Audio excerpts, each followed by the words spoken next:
गीता, जमीन भले ही कम है, लेकिन मेहनत तो हमारी सच्ची है।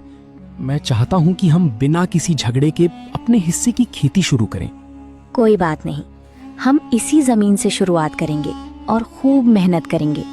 अगर भगवान ने साथ दिया तो एक दिन हमारी जिंदगी में जरूर खुशहाली आएगी।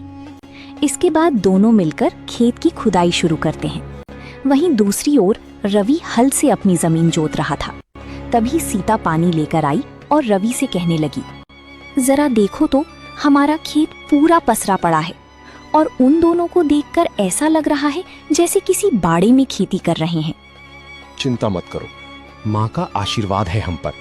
अब देखना हमारी फसल कैसे लहलहाएगी।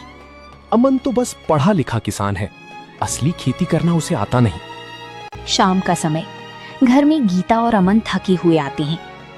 गीता, आज पूरी जुताई हो गई, कल से बीज डालना शुरू करेंगे। हाँ, हमारा खेत छोटा जरूर है, लेकिन इसमें हमारा पसीना और सच्चाई दोनों बोई जाएगी। दोनों मुस्कुराती हैं, पर आंखों में अब भी थोड़ी चिंता थी।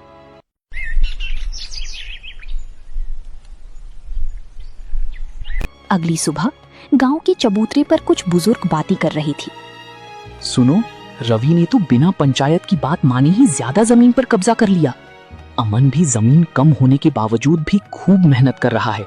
यही तो असली किसान की पहचान है।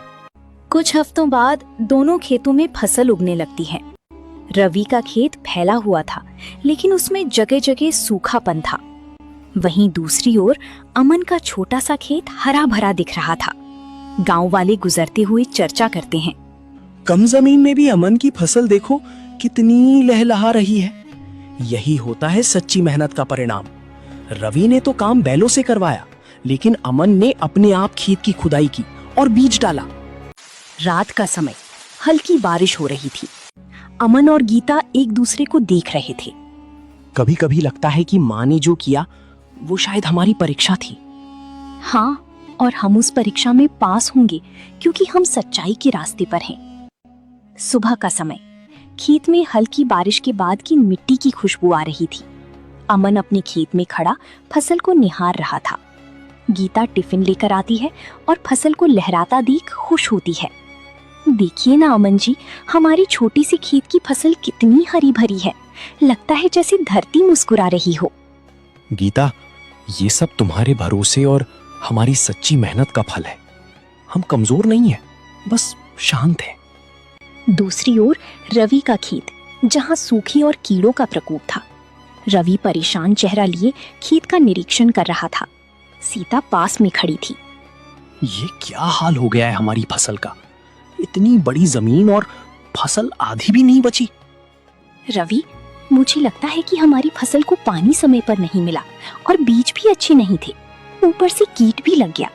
अब हम क्या करेंगे? वो देखो, अमन की छोटी जमीन में इतनी फसल और हमारे यहाँ सब चौपट। उसी तो बस किस्मत का साथ मिला है। मेहनत करना उसके बस की बात नहीं है। कुछ दिन बाद गांव की मंडी में सभी किसान अपनी फसल बेचने आए थे। अमन अपनी ही फसल लेकर पहुंचता है। व्यापारी उसके फसल को देखकर दंग रह जाते हैं। वाह अमन जी, ऐसा शुद्ध अनाज बहुत समय बाद देखा है।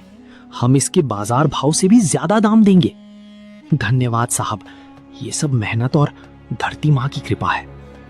वहीं दूसरी ओर रवि खड़ा था, जिसकी फसल व्यापारी वापस कर देते हैं। आपके अनाज में नमी और कीट है। हम नहीं ले सकते रवि जी। ठीक है, कुछ दाम दे देना, पर मेरा अनाज खरीद लो। माफ कीजिए, हम नहीं ले सकती। ये हमारे गोदाम में सड़ जाएगी।